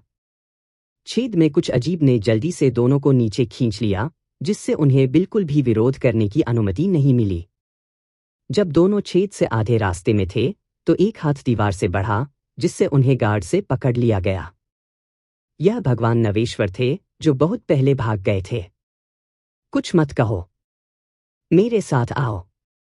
भगवान नवेश्वर ने हंसते हुए दोनों को साथ लाते हुए स्वर्गीय खंडहर बंजर भूमि के भूमिगत में खुदाई शुरू कर दी। विभिन्न काश्तकारों ने देखा कि छेद घुप्प काला और अथाह था। उन्होंने एक दूसरे को देखा, पीछा करने में झिझक रहे थे। समय ने कई अमर संप्रदाय के अवशेषों को स्वर्गीय खंडहर बंजर भूमि में दफन कर दिया था। ऐसे कई भूमिगत खतरे थे जिनका अनुमान नहीं लगाया जा सकता था। यदि वे इसका पालन करते हैं और गलती से किसी प्रतिबंध को छूते हैं तो वे निश्चित रूप से मर जाएंगे। भूमिगत घुमावदार मार्ग के बाद भगवान नवेश्वर ने हिलना बंद कर दिया और दोनों से कहा, हम अब सुरक्षित हैं। योगेश ने देखने के लिए अपना सिर घुमाया और वास्तव में कोई खतरा नहीं था। वह मुस्कुराया और कहा, आप वास्तव में एक चूहे के लिए सक्षम हैं। मैंने अतीत में आपको कम करके आका था। भगवान नवेश्वर ने प्रसन्न भाव से कहा, यह भगवान नवेश्वर जमीन से ऊपर बहुत कुछ नहीं कर सकते हैं। हालांकि जब भूमिगत की बात आती है, विशेष रूप से स्वर्गीय खंडहर बंजर भूमि की, तो यह भगवान नवेश्वर एक महान ग्रैंड मास्टर स्तर के मार्शल ऋषि को भी हरा सकते हैं। यह भगवान नवेश्वर भूमिगत के राजा हैं। गड़गड़ाहट। जैसे ही वह बोला, सुरंग अचानक बिना रुके कांपने लगी। भगवान नवेश्वर के ऊपर से चट्टानें गिर गईं, जिससे वह जल्दी से दफन हो गए। अर्जुन देव और योगेश में अभी भी कुछ ताकत थी। वे लापरवाही से गिरती चट्टानों को एक तरफ बहा देते हैं। यह कंपकंपी काफी देर तक जारी रही और आखिरकार रुक गई। अर्जुन देव और योगेश दोनों को लगा कि कुछ ठीक नहीं है। भगवान नवेश्वर ने बुरी तरह से चट्टानों को अपने ऊपर धकेल दिया। उनका पतला शरीर घावों से भरा हुआ था। उसने शाप देते हुए कई बार खांसते हुए कहा, अरे, क्या इस भगवान नवेश्वर को थोड़ा आराम नहीं मिल सकता है? एक गंभीर अभिव्यक्ति के साथ अर्जुन देव ने अपनी आंखें बंद कर लीं और भगवान नवेश्वर की शिकायतों को नजरअंदाज करते हुए एक सीधी रेखा में अपनी आध्यात्मिक भावना का विस्तार किया। थोड़ी देर बाद उसने अपनी आंखें खोलीं और उदास स्वर में कहा, स्वर्गीय महल नष्ट हो गए हैं और संरचना टूट गई है। पहाड़ के नीचे की चीज बाहर आ रही है। भगवान नवेश्वर की आंखें तुरंत चमक उठीं। उन्होंने कहा, आओ बाहर चलते हैं और देखते हैं। पहाड़ अमर उपकरणों को दबा सकता है। यदि यह भगवान नवेश्वर इसे प्राप्त कर सकता है, तो इसे बेचकर मैं जितने संसाधन प्राप्त कर सकता हूं, वह मेरे लिए महान ग्रैंड मास्टर स्तर के मार्शल ऋषि तक खेती करने के लिए पर्याप्त होगा और अभी भी बचा हुआ होगा। योगेश ने बीच में ही टोकते हुए कहा, आप सपने देखना बंद करो। यदि आप वास्तव में इसे छीनने का प्रबंधन करते हैं, तो एक अर्ध सम्राट का उल्लेख नहीं करने के लिए केवल एक महान ग्रैंड मास्टर स्तर मार्शल ऋषि आपको मार सकता है। यह अमर उपकरण कुछ ऐसा है जिसके बारे में हम सोच भी नहीं सकते। यदि यह वास्तव में अमर उपकरण होता, तो यह वास्तव में कुछ ऐसा होता जिसके लिए तीनों प्रतिस्पर्धा नहीं कर सकते। प्राइमल कैओस डोमेन के 3 शिखर संप्रदायों में निश्चित रूप से उनके महान ग्रैंड मास्टर स्तर के मार्शल ऋषि या यहां तक कि अर्ध सम्राट भी एक कदम उठाएंगे। हालांकि स्वर्गीय खंडहर बंजर भूमि में केवल स्वर्गीय संगीत संप्रदाय और फ्रॉस्ट मून पैलेस के शिष्य थे। प्राइमल कैओस डोमेन का एक शिखर संप्रदाय जिसे उन्होंने नहीं देखा था, वह था मड्डी स्काई गेट। अर्जुन देव को आश्चर्य हुआ कि मड्डी स्काई गेट के इरादे क्यों और क्या थे। कुछ देर सोचने के बाद उसने कहा, चलो चलते हैं और देखते हैं फिर। हालांकि हमें इसके लिए प्रयास करने और प्रतिस्पर्धा करने की कोई आवश्यकता नहीं है। सबसे पहले, हम दोनों गंभीर रूप से घायल हैं। दूसरे, अगर हम अपने चरम पर होते भी तो हमें वैसे भी कोई मौका नहीं मिलता। भगवान नवेश्वर ने हंसते हुए तुरंत चलना शुरू कर दिया। उसके पास खतरे के लिए एक तेज सहज भावना थी, इसलिए वह भूमिगत भयानक प्रतिबंधों से बचने में कामयाब रहा। कई मोड़ों के साथ घुमावदार मार्गों से गुजरने के बाद तीनों जमीन से ऊपर उभरे और देखने के लिए अमर संप्रदाय अवशेष की दिशा में चले गए। आकाश में बहुरंगी रोशनी गायब हो गई थी और स्वर्गीय महल खंडहर में पड़े थे। स्वर्गीय महलों के साथ साथ अंदर के सभी जादुई खजाने बिखर गए थे। कई किसान जो समय पर भागने में कामयाब नहीं हुए थे, उन्हें गंभीर चोटें आईं। नीचे पहाड़ पर दरारें दिखाई दी। चकाचौंध आध्यात्मिक प्रकाश को उनसे भागते हुए देखा जा सकता था। पैंग! पहाड़ ढह गया। आकाश हिल गया और पृथ्वी एक बार फिर कांप उठी। पूरी स्वर्गीय खंडहर बंजर भूमि एक साथ हिल गई। तीनों तेजी से जमीन से बाहर कूद गए। भगवान नवेश्वर ने कुछ डर के साथ कहा, सौभाग्य से हम देखने के लिए बाहर आए, अन्यथा हम जिंदा दफन हो सकते थे। जैसे ही पहाड़ ढह गया, समृद्ध आध्यात्मिक ऊर्जा की बारिश हुई। आसमान से ठंडी बूंदाबांदी हुई। पानी की बूंदें एक हल्का सोना था जो शुद्ध आध्यात्मिक ऊर्जा से बना था। तीनों ने एक गहरी सांस ली और मदद नहीं कर सके लेकिन चिल्लाया, पीक स्पिरिट वेन। यह हल्की सुनहरी आध्यात्मिक बारिश एक पीक स्पिरिट वेन की निशानी थी। यह देखते हुए कि यह आध्यात्मिक बारिश मूल से 500 किलोमीटर से अधिक की दूरी पर पड़ी, यह कल्पना करना कठिन था कि पहाड़ में कुल मिलाकर कितनी पीक स्पिरिट नसें थीं। इतनी सारी स्पिरिट नसों द्वारा पोषित एक जादुई खजाना अमर उपकरण होना था। हूँ। सनसनाहट। हुश। कई मजबूत आभा अमर संप्रदाय अवशेष की ओर बढ़ गईं। कई छिपे हुए महान ग्रैंड मास्टर स्तर के मार्शल ऋषि अंततः अब पीछे नहीं हट सके, अमर उपकरण को उभरते हुए देखने के लिए खुद को प्रकट कर रहे थे। हालांकि अर्जुन देव ने अन्य दो को और पीछे हटने के लिए प्रेरित किया, दूर से देखने के लिए एक बेहद उजाड़ पहाड़ी पर चले गए। भले ही यह अमर उपकरण उभर रहा हो या नहीं, सदमे की लहरें एक बड़े क्षेत्र को कवर करेंगी। हल्की सुनहरी बारिश लगातार गिरती रही। नष्ट हुए पहाड़ से सुनहरे ड्रैगन उड़ गए। ये पीक स्पिरिट वेन की उत्पत्ति के रूप थे। आध्यात्मिक ऊर्जा की प्रारंभिक लहर पहले से ही एक ग्रैंड मास्टर स्तर के मार्शल ऋषि की ताकत के बराबर थी। नियमित मार्शल ऋषि इन आध्यात्मिक ड्रैगन के खिलाफ 10 चालों से अधिक नहीं टिकेंगे। 1, 2, 3। अरे नहीं, पहले से ही 50 से अधिक हैं और अभी भी अधिक बाहर आ रहे हैं। भगवान नवेश्वर स्पिरिट वेन की उत्पत्ति की संख्या पर नजर रख रहे थे, चकित थे। अर्जुन देव के संप्रदाय के सर्वोच्च आकाश संप्रदाय में 10,000 वर्षों के संचय के बाद 100 शिखर आत्मा शिराएं भी नहीं थीं। 3 पवित्र भूमि स्तर के संप्रदायों के अलावा किसी भी संप्रदाय में इतनी पीक स्पिरिट नसें नहीं थीं। दूसरी ओर इस जगह पर बहुत सारी पीक स्पिरिट वेन्स दबी हुई थी। यह संप्रदाय अपने सुनहरे दिनों में बहुत समृद्ध रहा होगा, भीड़ से अलग खड़ा था। हालांकि इतना बड़ा संप्रदाय अमर युग के साथ गायब हो गया, चुपचाप इतिहास की लंबी नदी में डूब गया। अर्जुन देव के विचार भटक गए। वह उत्सुक था कि अमर युग में यह संप्रदाय कितना मजबूत था और यह कैसे नष्ट हो गया था। क्या मार्शल युग के चरम के दौरान उन महान मार्शल देवताओं ने कुछ पता लगाया और कोई खबर नहीं छोड़ते हुए गायब हो गए? कुल 100 पीक स्पिरिट नसों के बाद यह अमर उपकरण अंततः खुद को प्रकट करता है। भगवान नवेश्वर के उद्गार ने अर्जुन देव के विचारों को बाधित कर दिया। अर्जुन देव ने ऊपर देखा और आकाश में एक खजाने की रोशनी देखी। एक पेंटिंग फहराई गई। इसमें राजसी पहाड़ और नदियां चित्रित की गई थीं, जो बेहद विशाल दिख रही थी। 5 किलोमीटर दूर से उसने पाया कि वह जो देख रहा था वह कोई पेंटिंग नहीं बल्कि एक दुनिया लग रहा था। पहाड़ और नदियां, मैदान और रेगिस्तान थे। जैसे ही पेंटिंग फहराई गई, ये सब उसकी आंखों में घुस गए। वह स्पष्ट रूप से घास के हर पत्ते, हर पेड़, हर फूल और हर फल को समझ सकता था। जब पेंटिंग पूरी तरह से फहराई गई, तो इसमें सुंदर पहाड़ और नदी शब्द थे। यह एक खूबसूरत पहाड़ और नदी पेंटिंग थी। अपेक्षित शॉकवेव्स नहीं हुई।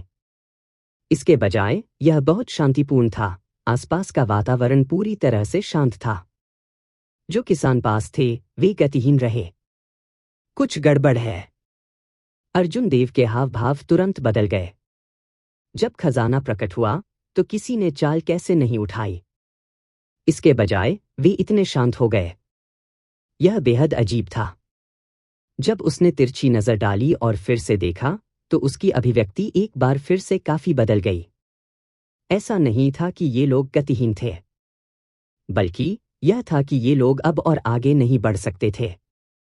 अर्जुन देव ने जो आकृतियां देखीं, वे वास्तव में हवा में खड़ी नहीं थीं। इसके बजाय किसी समय वे पेंटिंग का हिस्सा बन गए थे। यह अजीब सुंदर पर्वत और नदी पेंटिंग स्पष्ट रूप से आसपास के स्थान के साथ एकीकृत लग रही थी। इसने एक गलत धारणा पैदा की जहां पेंटिंग के अंदर बाहर से अप्रभेद्य था। पेंटिंग में खींचे गए लोगों में से कई ग्रैंड मास्टर स्तर के मार्शल ऋषि थे, फिर भी वे बिना एक शब्द के इस जाल में फंस गए। अर्जुन देव ने खुद से पूछा कि क्या वह इन लोगों को हरा सकते हैं। उन्होंने निष्कर्ष निकाला कि जब वह जीत सकते थे, तो वह उनसे ज्यादा मजबूत नहीं थे। अगर उसने अपनी जिज्ञासा का विरोध नहीं किया होता, तो वह पेंटिंग में भी शामिल हो जाता। यह सोचकर ही उसके रोंगटे खड़े हो गए और साथ ही उसकी पीठ पर सिहरन भी दौड़ गई। यह चीज पहले से ही अंतरिक्ष के नियमों में हस्तक्षेप कर सकती है। यह खूबसूरत पर्वत और नदी पेंटिंग बिना किसी संदेह के अमर उपकरण होनी चाहिए। अर्जुन देव ने कहने से पहले कुछ देर मन ही मन सोचा, महान ग्रैंड मास्टर स्तर के मार्शल सेज एक चोटी किंग ग्रेड सीक्रेट ट्रेजर की पूरी शक्ति को बाहर ला सकते हैं। उन्हें इस मालिकहीन वस्तु के लिए चुनाव लड़ने में सक्षम होना चाहिए। उनके बोलने के ठीक बाद प्रकाश की किरणें वास्तव में हवा में सुंदर पर्वत और नदी चित्रकला की ओर बढ़ रही थीं, उसकी ओर बढ़ रही थीं। ये सभी महान ग्रैंड मास्टर स्तर के मार्शल ऋषि थे। प्राइमल कैओस डोमेन दुनिया के सभी ढीले काश्तकारों का इकट्ठा होने का स्थान था। संप्रदायहीन महान ग्रैंड मास्टर स्तर के मार्शल ऋषि कहीं और की तुलना में यहां अधिक प्रचलित थे। अर्जुन देव को इतने सारे महान ग्रैंड मास्टर स्तर के मार्शल ऋषियों को देखकर आश्चर्य नहीं हुआ। हालांकि दिखाने वाले अंतिम 2 लोगों ने उन्हें काफी झटका दिया। कृषि और शिधिरामैया एक विशाल और उज्ज्वल देवताओं के राष्ट्र पर खड़े थे जो सुंदर पर्वत और नदी चित्रकला की ओर उड़ रहे थे। इन दोनों ने देवताओं की राष्ट्र की छवि का समर्थन करने के लिए एक साथ काम किया। महान ग्रैंड मास्टर स्तर के मार्शल ऋषियों की भीड़ के साथ लड़ाई में नुकसान में नहीं दिखाई दिया। ये महान ग्रैंड मास्टर स्तर के मार्शल ऋषि कम से कम 500 साल पुराने थे। युवा पीढ़ी के हिस्से के रूप में कृषिव और शिधिर माया एक उज्ज्वल प्रकाश देने के रूप में बाहर खड़े थे। इस समय कृषिव पहले ही अपनी मानसिक स्थिति को ठीक कर चुका था। उसकी ताकत पहले से ज्यादा लग रही थी। अर्जुन देव मदद नहीं कर सका, लेकिन थोड़ा भौहें चढ़ा ली। कृषिव की ताकत पहली बार में अथाह थी।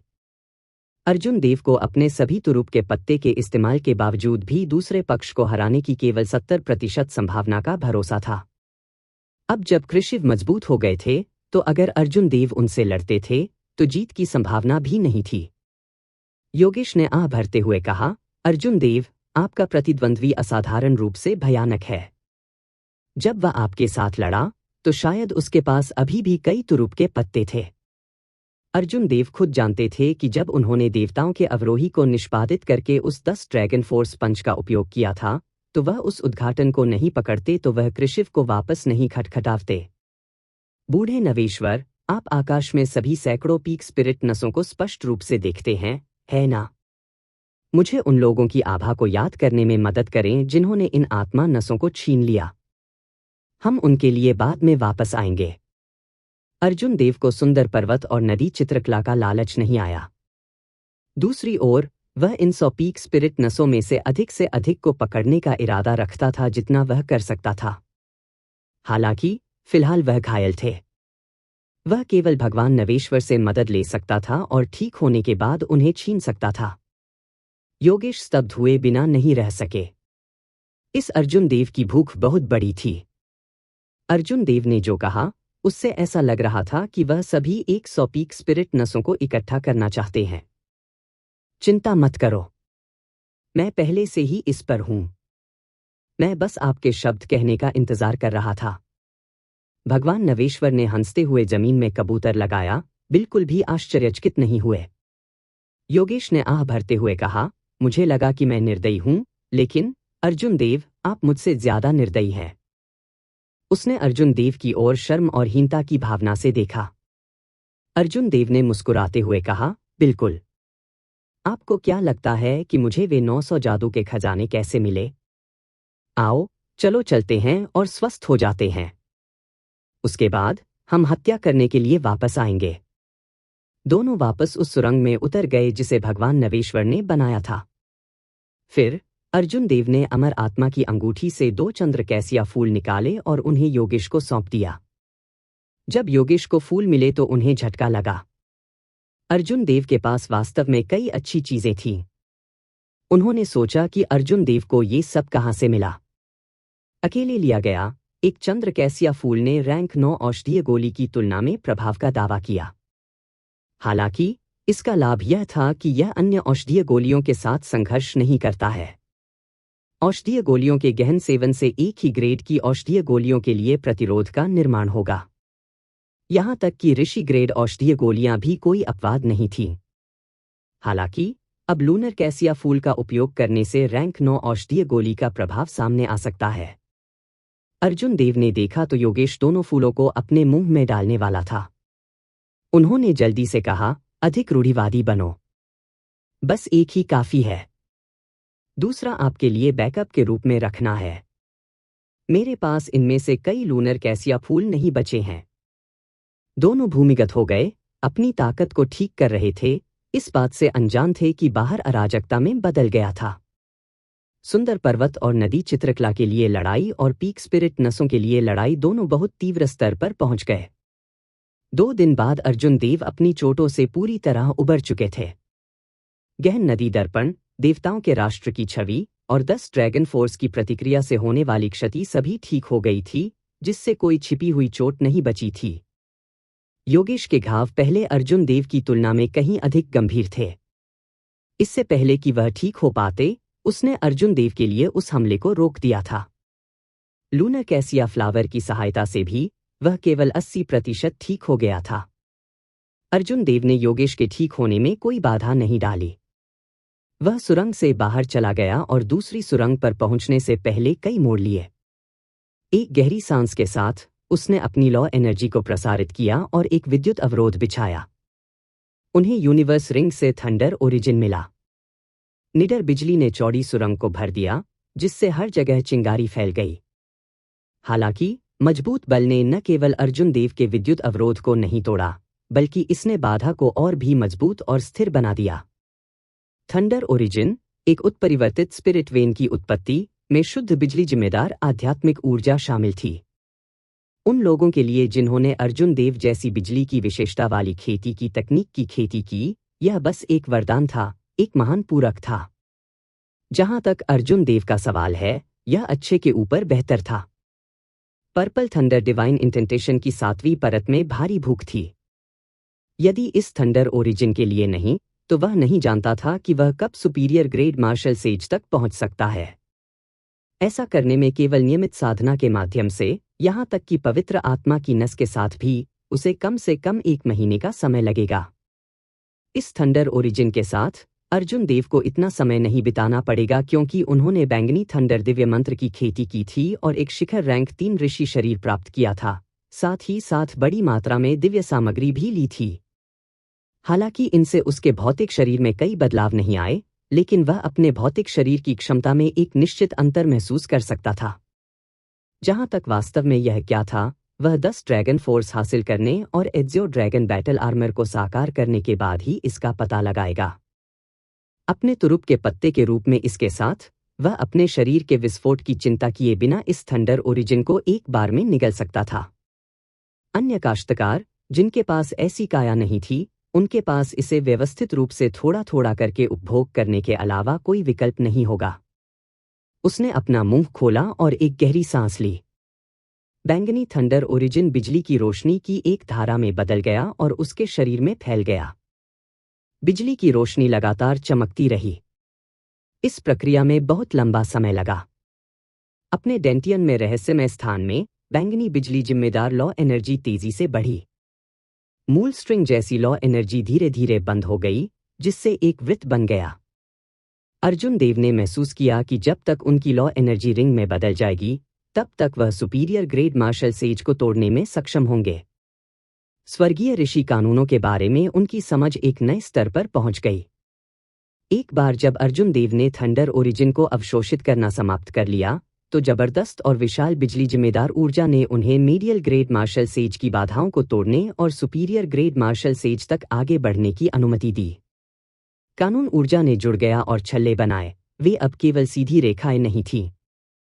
लॉ एनर्जी अर्जुन देव के पीछे प्रकाश के बैंगनी छल्लों के रूप में बाहर निकली, कुल मिलाकर 1000। उन्होंने कृषि के प्रकाश के सुनहरे छल्ले के समान उद्देश्य की सेवा की, लेकिन विभिन्न माध्यमों से। हालांकि उसकी रोशनी के छल्ले बहुत कमजोर थे। ये अंगूठियां सुपीरियर ग्रेड मार्शल ऋषियों के लिए विशिष्ट एक रहस्यमय घटना थी। बहुत कम लोग कृषिव की तरह हो सकते हैं, इतनी कम उम्र में एक तीव्र, चमकदार प्रकाश बिखेर सकते हैं जब कानून ऊर्जा शरीर से बाहर निकल जाती है। अतीत में अर्जुन देव की नियम ऊर्जा एक भुजा जितनी मोटी और 1 किलोमीटर लंबी थी, जो बहुत विशाल दिखाई देती थी। रहस्यमय घटना भौतिक रूप से सामने आई बिजली के असीम समुद्र की तरह थी, जो एक निडर और अनब्लॉक करने योग्य आभा से भरी हुई थी। इस समय रेखाओं के छल्लों में बदलने के बाद उनमें निडरता और विशालता का अभाव था। इसके बजाय उन्होंने सहजता और पूर्णता की भावना प्राप्त की। निडर बिजली जिम्मेदार ऊर्जा कोमल हो गई। अर्जुन देव ने सुपीरियर ग्रेड मार्शल सेज में आगे बढ़ने से आए बदलावों की सावधानीपूर्वक जांच की।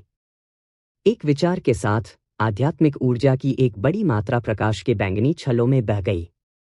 जैसे जैसे प्रकाश के छल्ले चारों ओर घूमते गए, लॉ एनर्जी ने उसे जो सर्वोत्कृष्टता प्रदान की, वह पहले की तुलना में बहुत मजबूत, सघन और अधिक पूर्ण थी। उसने अपनी आंखें खोलीं और अपनी साधना तकनीक का प्रसार करना बंद कर दिया। हालांकि उसके पीछे प्रकाश के बैंगनी छल्ले पूरी तरह से फीके नहीं पड़े, उनके अभी भी अस्पष्ट निशान थे। यह रहस्यमय घटना इसलिए थी क्योंकि अर्जुन देव की साधना बहुत बड़ी थी। इसके अलावा उन्होंने अभी अभी सुपीरियर ग्रेड मार्शल सेज प्राप्त किया है। वह प्रकाश के इन बिजली जिम्मेदार छल्लों को नियंत्रित नहीं कर सकता था जैसा कि वह चाहता था। उन सभी को गायब करने में उसे कुछ समय लगेगा। अब जब उसकी खेती में काफी सुधार हो गया था, तो उसे विश्वास था कि उसे राक्षसी ब्रिलियंट 2 एल्डर्स के समान स्तर के ग्रैंड मास्टर स्तरीय मार्शल ऋषियों को हराने के लिए साइकिल बैनर की आवश्यकता नहीं होगी।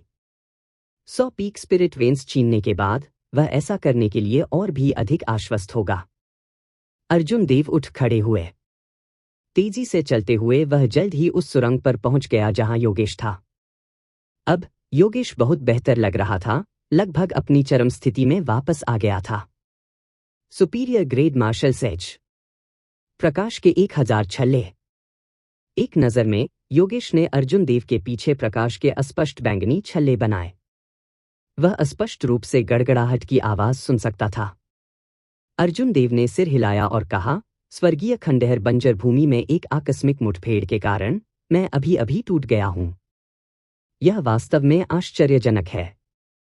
जब मैंने स्वर्गीय खंडहर बंजर भूमि में प्रवेश किया तो मुझे लगा कि मेरे पास आपको हराने का कम से कम 60% मौका है। अब मुझे लगता है कि मेरे पास मुश्किल से 50% मौका है। अर्जुन देव के हाथ के एक फ्लिप के साथ साइकिल बैनर उनकी मुट्ठी में प्रकट हुआ। दुबे में हत्या क्यूई लगातार बाहर निकलती रही। भाई शिव, तुम नरसंहार के दांव की खेती करो। संयोग से मेरे पास यहां कुछ ऐसा है जिसमें क्यूई को मारना शामिल है।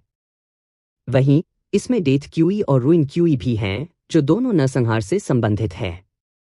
मैं इसे थोड़ी देर के लिए समझने के लिए आपको उधार दे सकता हूं। योगेश ने अपनी साधना तकनीक को प्रसारित किया और कुछ हत्या क्यूई को अवशोषित कर लिया। फिर उसकी आंखें चमक उठीं क्योंकि उसने कहा, यह अच्छी चीज है। यह सोचना कि वास्तव में इस दुनिया में ऐसा खजाना है। यदि आप इसे मुझे 1 महीने के लिए उधार देते हैं तो अगली बार जब मैं उससे मिलूंगा तो मेरा दाव ऑफ नरसंहार अयान पर हावी हो जाएगा। आप अयान से पहले भी मिल चुके हैं? अर्जुन देव ने कुछ संदेह महसूस करते हुए पूछा। उसे पहले से ही बहुत लंबे समय से इस पुराने दोस्त की खबर नहीं थी। उनकी पहली सीनियर बहन के अनुसार Ayan starry heaven silver lake में दिखाई नहीं दिए थे। अयान तलवार का एक प्रतिभाशाली था जिसने खुद को मार्शल तरीके से डुबो दिया। पहली बार जब अर्जुन देव उनसे मिले तो उन्होंने अर्जुन देव पर भारी दबाव डाला। स्वर्गीय उस दिव्य वसंत में उन्होंने कृषिव के बारे में बिल्कुल भी चिंता नहीं की थी। आधे साल पहले मैं उनसे एक बार स्वर्गीय तारों वाले महासागर में मिला था। मेरी तरह वह नरसंहार के दांव की खेती करता है। मैं नरसंहार की उसकी इच्छा को निगलना चाहता था और वह मेरा निगलना चाहता था। दुर्भाग्य से मैं बुरी तरह हार गया। मेरे पिता द्वारा मुझे दी गई वसीयत क्लोन का उपयोग करने के बाद मैं भागने में कामयाब रहा। अयान मेरी जिंदगी का सबसे बड़ा दुश्मन है। जैसे ही योगेश ने बात की, उसकी आंखों में एक जानलेवा इरादा चमक उठा। यह जानलेवा इरादा नफरत का नहीं बल्कि गहरी प्रतिद्वंद्विता का था। इसलिए वह स्वर्गीय तारों वाले सागर में चला गया। कोई आश्चर्य नहीं कि महाद्वीप पर उसकी कोई खबर नहीं है। मुझे आश्चर्य है अब तक उसने कितना सुधार किया है। अरे ठीक है, आप पहले से ही अपनी कृपाण आत्मा को संघनित करने में कामयाब रहे। मैंने आपको कृपाण का उपयोग करते हुए कभी कैसे नहीं देखा। योगेश ने साइकिल बैनर को एक तरफ रख दिया और एक सवाल पूछा जो उन्हें परेशान कर रहा था। पहले तो उसे लगा कि अर्जुन देव जानबूझकर इसे छिपा रहे हैं। हालांकि जब उन्होंने देखा कि अर्जुन देव ने कृषिव का सामना करते समय अपनी कृपाण का उपयोग नहीं किया तो उन्हें संदेह हुआ।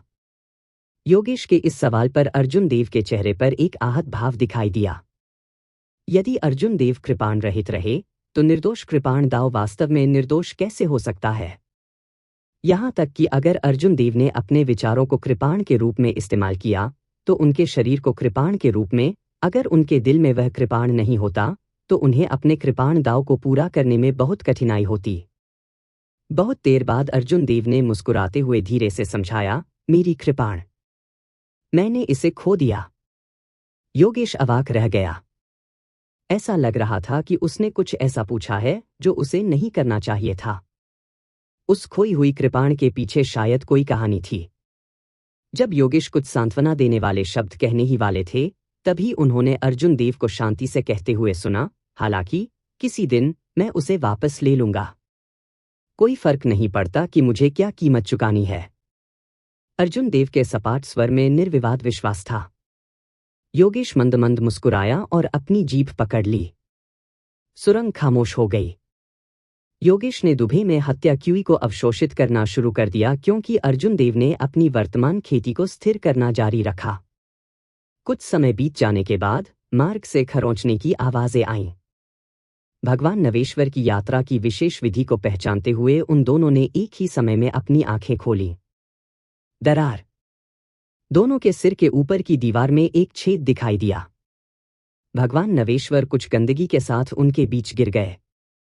उसकी चंचल आंखों वाली नजर बिल्कुल भी नहीं बदली थी। हे नायकों, आपकी चोटें कमोबेश ठीक हो गई होंगी, है ना? लगभग सभी 100 पीक स्पिरिट वेंस छीन लिए गए हैं।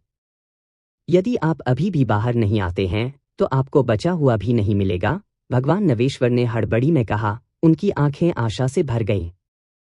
वह फिर से बहुत कुछ कमाने वाला था। सुंदर पहाड़ और नदी पेंटिंग किसे मिली? योगेश ने पूछा कि उनकी रुचि क्या है। अर्जुन देव ने भगवान नवेश्वर की ओर देखते हुए एक जिज्ञासु भाव प्रकट किया। मैला स्काई गेट के एक अर्ध सम्राट को यह मिल गया। सबसे पहले कृशिव ने उस क्षण का लाभ उठाया था जब फ्रॉस्ट मून पैलेस और हेवनली म्यूजिक संप्रदाय के अर्ध सम्राट एक दिव्य संप्रभु क्लोन भेजने और सुंदर पर्वत और नदी चित्रकला को छीनने के लिए एक दूसरे से लड़ रहे थे। दुर्भाग्य से उसके लिए मैला स्काई गेट का अर्ध सम्राट, जो हर समय छिपा हुआ था, ने महत्वपूर्ण क्षण में एक कदम उठाया। उसने दिव्य संप्रभु क्लोन को तोड़ दिया और सुंदर पर्वत और नदी चित्रकला को छीन लिया। जब भगवान नवेश्वर ने इस युद्ध के बारे में बताया तो यह महाकाव्य लग रहा था। उन्होंने कई अर्ध सम्राटों के एक दृश्य का वर्णन किया जिसमें उन्होंने अमर संप्रदाय अवशेष के ऊपर आसमान को चकनाचूर कर दिया। इस लड़ाई ने कई स्थानिक आंसू छोड़े जो अभी तक स्वर्गीय खंडहर बंजर भूमि में ठीक नहीं हुए थे। चलिए चलते हैं। मैं देखना चाहता हूं कि मेरी पीक स्पिरिट नसों को किसने छीन लिया। अर्जुन देव ने मुस्कुराते हुए आगे बढ़ गए। जब तक यह कृशिव नहीं था जिसने सुंदर पर्वत और नदी चित्रकला प्राप्त की थी, तब तक यह ठीक रहेगा। अब जब मैला स्काई गेट के पास यह था, तो अर्जुन देव कामराज गिल के साथ अपने संबंधों का उपयोग करके इसका अध्ययन कर सकते थे। उन्हें सुंदर पर्वत और नदी चित्रकला में निहित अंतरिक्षताओं में बहुत रुचि थी। हालांकि अब सबसे महत्वपूर्ण चीज 100 पीक स्पिरिट वेंस थी। स्वर्गीय खंडहर बंजर भूमि में पीक स्पिरिट नसों द्वारा गठित 100 ड्रैगन में से अधिकांश पहले ही वश में थे। हालांकि उनके लिए प्रतिस्पर्धा कम नहीं हुई। बहुत से लोग नहीं बचे। जिन काश्तकारों ने पीक स्पिरिट वेंस प्राप्त की, वे बहुत आश्वस्त थे और कुछ और इकट्ठा करना चाहते थे। मनुष्यों के हृदय कभी संतुष्ट नहीं होते। जिन लोगों को पीक स्पिरिट नस नहीं मिली थी, वे और भी अधिक चिंतित थे, एक प्राप्त करने के विचारों से ग्रस्त थे। अमर उपकरण का इन लोगों से कोई लेना देना नहीं था, उनके पास इसके लिए लड़ने की क्षमता नहीं थी। हालांकि अर्ध सम्राटों ने पीक स्पिरिट नसों की परवाह नहीं की। इसके अलावा इतनी सारी पीक स्पिरिट नसों के साथ इन लोगों को उनके लिए प्रतिस्पर्धा करने की कोशिश करनी पड़ी। बैंग, जमीन फट गई। अर्जुन देव और उनके साथी एक समतल भूमि पर दिखाई दिए। हम आखिरकार बाहर आ गए। मुझे आश्चर्य है कि क्या कृषि और शिधिरमया अभी तक चले गए हैं। इस समय योगेश न केवल पूरी तरह से अपनी चरम स्थिति में वापस आ गया था, बल्कि साइकिल बैनर में नरसंहार, मृत्यु और बर्बादी की ऊर्जाओं पर भरोसा करने के बाद उसकी ताकत भी बढ़ गई थी। अब योगेश को बहुत आत्मविश्वास महसूस हो रहा था। उसे नफरत थी कि वह इस समय कृशिव के साथ एक बड़ी लड़ाई नहीं कर सकता था ताकि यह तय किया जा सके कि कौन हमेशा के लिए मजबूत था। अर्जुन देव के हृदय में एक अनियंत्रित भावना प्रकट हुई। उन्होंने कहा, बूढ़े नवेश्वर, मार्ग का नेतृत्व करो। इस बार हम खुले तौर पर चार्ज करेंगे। भगवान नवेश्वर ने 1-2 बार सूंघा और हंसी में अपना सिर उठाया। उन्होंने कहा, संयोग से उत्तर में लगभग 150 किलोमीटर की दूरी पर 2 लक्ष्य हैं। मुझे याद है कि उन्होंने पहले एक पीक स्पिरिट नस को वश में कर लिया था। चलिए चलते हैं। बिना कुछ कहे तीनों तुरंत उत्तर की ओर चल पड़े। रास्ते में भगवान नवेश्वर बहुत उत्साहित थे। वह बहुत पहले ही एक कदम उठाना चाहता था। दुर्भाग्य से वह पर्याप्त मजबूत नहीं था। वह केवल देख सकता था। भगवान नवेश्वर के नेतृत्व में लक्ष्यों के भागने का कोई मौका नहीं था। 1 घंटे के बाद लक्ष्य तीनों के सामने दिखाई दिए। हालांकि उन्होंने केवल 2 लाशों को अभी भी स्थानिक अंगूठियां पहने हुए देखा। उन्हें कोई पीक स्पिरिट नस नहीं मिली। योगेश ने थोड़ा भौहें सिकोड़ते हुए कहा, यह किसने किया? वह 2 ग्रैंड मास्टर स्तर के मार्शल संतों को इतनी तेजी से मारने में कामयाब रहे। वह ज्यादा समय नहीं ले सकता था, हम उनका पीछा कर रहे थे। अर्जुन देव ने झुककर मृत्यु के कारणों की जांच की। दोनों की छाती पर हथेली के निशान के अलावा सतह पर कोई निशान नहीं था। उनकी पसलियां टूटी नहीं थीं, लेकिन उनके सभी आंतरिक अंग थे, इसलिए उनकी तत्काल मौत। अर्जुन देव ने गंभीर भाव से कहा, यह एक महान ग्रैंड मास्टर स्तर का मार्शल सेज था। ग्रैंड मास्टर स्तर के मार्शल ऋषियों में मजबूत और कमजोर दोनों थे। अधिकांश ग्रैंड मास्टर स्तर के मार्शल ऋषियों के पास सुपीरियर ग्रेड मार्शल ऋषियों की तुलना में उच्च और गहरी खेती थी, जो एक ग्रैंड मास्टर की हवा सिर्फ दहलीज को पार कर रही थी। जहां तक राक्षसी ब्रिलियंट 2 एल्डर्स का सवाल है, समय के साथ 1 या 2 शताब्दियों उन्होंने अपने स्वयं के दांव की अनूठी समझ प्राप्त की थी, क्योंकि उन्होंने मार्शल तरीके से अनुभव अर्जित किया था। ऐसे लोगों की खेती भयानक रूप से गहरी और विशाल थी। उनकी ओर से एक आकस्मिक कदम लोगों पर भारी दबाव डाल सकता है। वे सीखी गई मार्शल तकनीकों को मर्ज करने और उन्हें अपने अनुरूप बदलने में सक्षम होंगे। एक और स्तर ऊपर सुप्रीम स्काई संप्रदाय के हान किंघे का स्तर होगा। न केवल उनकी खेती गहरी और विशाल थी, बल्कि उन्होंने एक ग्रैंड मास्टर की हवा को भी अच्छी तरह से समझ लिया था। बस अपना हाथ उठाकर ऐसा ग्रैंड मास्टर स्तर का मार्शल ऋषि अपने द्वारा सीखी गई किसी भी मार्शल तकनीक का 120% बाहर ला सकता था।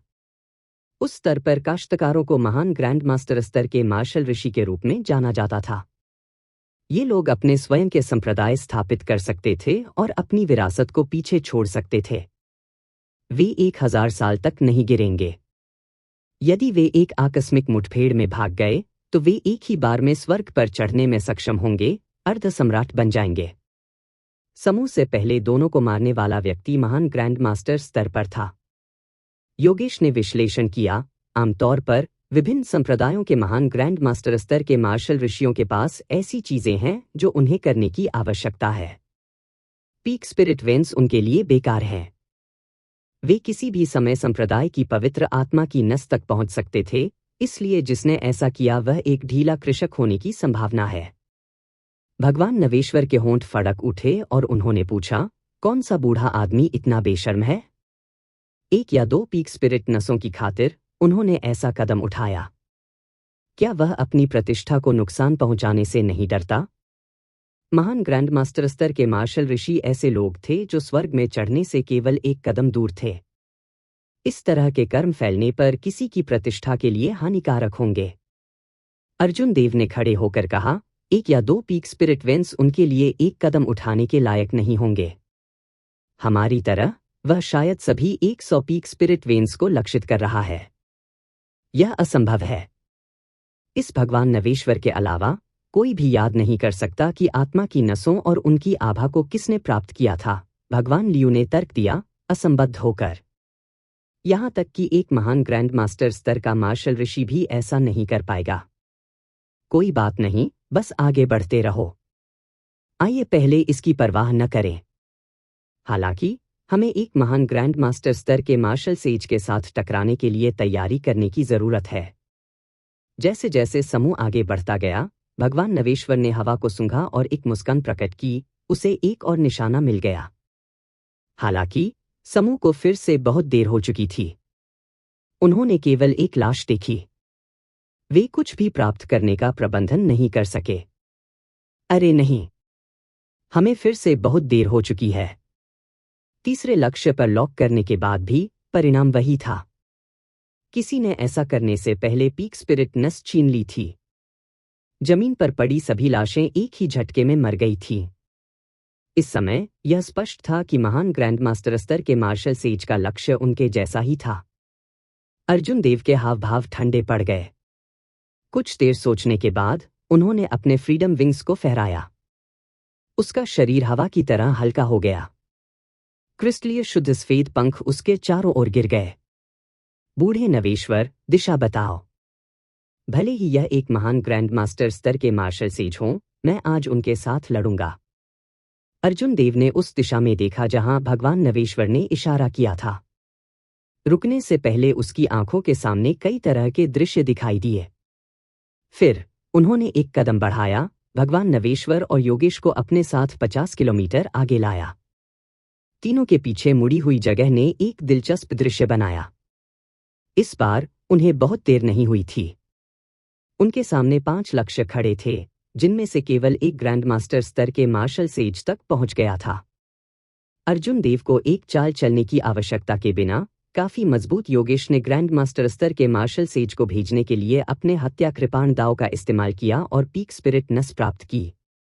भगवान नवेश्वर खुशी से मुस्कुराए क्योंकि उन्होंने परिचित रूप से स्थानिक छलों को लूट लिया था। योगेश ने सुरक्षित रखने के लिए अर्जुन देव को पीक स्पिरिट वेन सौंप दी। उसके बाद अर्जुन देव ने फिर से अपने पंख फैलाए और तीनों जल्दी से इस जगह से चले गए। थोड़ी देर बाद एक बूढ़ा आदमी उसी स्थान पर उतरा। उसने लंबे नीले वस्त्र पहने थे। जैसे ही वह आगे बढ़ा, वह बहुत सुंदर लग रहा था, एक भव्य आभा का अनुभव कर रहा था जो प्रकृति से मिलती जुलती थी। यदि भगवान नवेश्वर यहाँ होते तो वह इस व्यक्ति को पहचान लेते। यह नीला वस्त्र पहने बूढ़ा व्यक्ति समरजीत था, जो प्राइमल कैओस डोमेन की इविल कल्टीवेटर रैंकिंग में 10वीं रैंक पर था। उन्होंने अपनी प्राचीन बौद्ध पाम तकनीक का अभ्यास पूर्णता के चरम पर किया था, एक अविश्वसनीय स्तर तक पहुंच गया था। जैसे ही समरजीत ने जमीन पर पड़ी लाशों को देखा, वह थोड़ा भौहें चढ़ा गया। हालांकि उन्हें इस बात का कोई फर्क नहीं पड़ा। स्वर्गीय खंडहर बंजर भूमि अनिवार्य रूप से एक अराजक स्थान थी। खजाने के लिए लोग एक दूसरे को मारते रहते थे। सबसे महत्वपूर्ण बात यह थी कि अगर पीक स्पिरिट वेन को हटा भी लिया जाए तो भी इससे कोई फर्क नहीं पड़ता। स्पिरिट वेन देरसबेर उसके हाथों में आ जाएगी। समरजीत के पास एक क्षतिग्रस्त गुप्त खजाना था जिसे शस्त्रागार क्षेत्र कहा जाता था। जब तक एक स्पिरिट नस जमीन से निकलती है, वह 250 किलोमीटर दूर से इसका पता लगा सकता है। आमतौर पर यह एक घटिया गुप्त खजाना था। हालांकि यह अब स्वर्गीय खंडहर बंजर भूमि में बहुत उपयोगी था। जैसे ही 100 पीक स्पिरिट वेन्स उड़ गईं, वह इन सभी 100 पीक स्पिरिट नसों को इकट्ठा करने की इच्छा रखता था। इस बार स्वर्ग मेरी मदद कर रहा है। 100 पीक स्पिरिट वेन्स को इकट्ठा करने के बाद मेरे पास स्वर्गीय तारों वाले महासागर में जाने और अपना संप्रदाय स्थापित करने के लिए आवश्यक संसाधन होंगे। मैं महान भाग्य प्राप्त करूंगा और मार्शल सम्राट के लिए आगे बढ़ूंगा। हालांकि इसके बाद उनके निशाने छीनने के मौके ज्यादा बार देखने को मिले। समरजीत का चेहरा डूब गया क्योंकि उसने शस्त्रागार क्षेत्र को बाहर निकाला और अपनी बढ़ती हुई लॉ एनर्जी को भेजा। स्वर्गीय खंडहर बंजर भूमि का एक बड़ा हिस्सा शस्त्रागार क्षेत्र की पहचान की सीमा के भीतर था। आर्मिल स्फीयर पर रोशनी के धब्बे दिखाई दिए, उनमें से प्रत्येक एक पीक स्पिरिट नस का प्रतिनिधित्व करता है। समरजीत ने चारों ओर देखा और शस्त्रागार क्षेत्र में एक साथ घनी रोशनी के 10 धब्बे खोजे। जल्द ही वह समझ गया कि क्या हो रहा था। हाँ, तो किसी और का भी मेरे जैसा ही विचार है। खैर, आपकी मदद से मैं बहुत समय बचा सकता हूं। वह हंसे क्योंकि उसने शस्त्रागार क्षेत्र को दूर कर दिया। अर्ध सम्राटों की लड़ाई ने पूरे स्वर्गीय खंडहर बंजर भूमि में स्थानिक आंसू खोल दिए थे, जिससे कई छिपे हुए प्रतिबंध सक्रिय हो गए थे। इस विकास ने समरजीत की दक्षता को कम कर दिया। स्वाभाविक रूप से वह एक सहायक की उपस्थिति से प्रसन्न था। दूसरी ओर अर्जुन देव ने अपने फ्रीडम विंग्स को फैलाया और लगातार so close yet worlds apart का इस्तेमाल किया। अब उसकी दक्षता में काफी वृद्धि हुई और उसने उन स्थितियों का सामना करना बंद कर दिया जहां वह पहले से ही खाली हो गए थे। 2 दिन बीत गए जबकि अर्जुन देव ने 20 पीक स्पिरिट नसों को इकट्ठा किया। इस तरह की फसल ने योगेश को खुद पर शर्म महसूस कराई। स्वर्गीय तारों वाले महासागर में उनके अपने कर्म इससे पहले बस छोटी छोटी उपलब्धियां थीं, घमंड करने के लिए कुछ भी नहीं था। चौथे दिन तीनों आखिरकार एक मजबूत दुश्मन से मिले। अर्जुन देव द्वारा स्वर्गीय महल में राक्षसी ब्रिलियंट 2 एल्डर्स और ब्लैक माउंटेन फॉल डाकुओं पर घात लगाकर हमला करने के बाद दोनों समूह आश्चर्यजनक रूप से सेना में शामिल हो गए थे। इस दौरान उन्होंने कई पीक स्पिरिट वेन्स कलेक्टिव भी किए थे। अर्जुन देव, आप साहसी हो रहे हैं। यह सोचने के लिए कि आप वास्तव में हमारे सामने आने की हिम्मत करते हैं। भांग के कपड़े पहने बूढ़े व्यक्ति ने फ्रीडम विंग्स को उत्साह के साथ देखा जब अर्जुन देव ने मुड़ी हुई जगह से छलांग लगाई और उनके सामने प्रकट हुए। ब्लैक माउंटेन फॉर डाकुओं के नेता धवल भाटी ने अपनी लाठी उठाई और भयावह होकर कहा, हम इस स्वर्गीय खंडहर बंजर भूमि को छोड़ने वाले हैं। अप्रत्याशित रूप से एक मोटा मेमना अपने आप हमारे पास आया। सफेद वस्त्रधारी राजा अर्जुन देव, क्या आप जानते हैं कि अब आपका सिर कितना मूल्यवान है? यह महान ग्रैंड मास्टर स्तर के मार्शल ऋषियों को भी लुभाएगा। मंद मंद मुस्कुराते हुए अर्जुन देव ने जवाब दिया, आप में से कुछ लोगों को इस देव के लिए चिंता करने की जरूरत नहीं है। बस इस बारे में सोचें कि पहले अपना सिर कैसे रखा जाए। एक तेज हवा चली जिसमें हत्या की आवाजें आ रही थी। योगेश के काले बाल और आंखें लाल हो गईं। उन्होंने मुस्कुराते हुए कहा, अर्जुन देव, चलो इसे उस लड़ाई के रूप में लेते हैं जो हमने कभी खत्म नहीं किया। आइए देखें कि कौन पहले अपना अंत कर सकता है। एक कदम आगे बढ़ते हुए वह ब्लैक माउंटेन फॉर डाकुओं की ओर बढ़ गया। राक्षसी ब्रिलियंट 2 एल्डर्स की तुलना में ब्लैक माउंटेन फॉर बैंडिट्स थोड़े कमजोर थे। फिर भी वे बहुत कमजोर नहीं थे।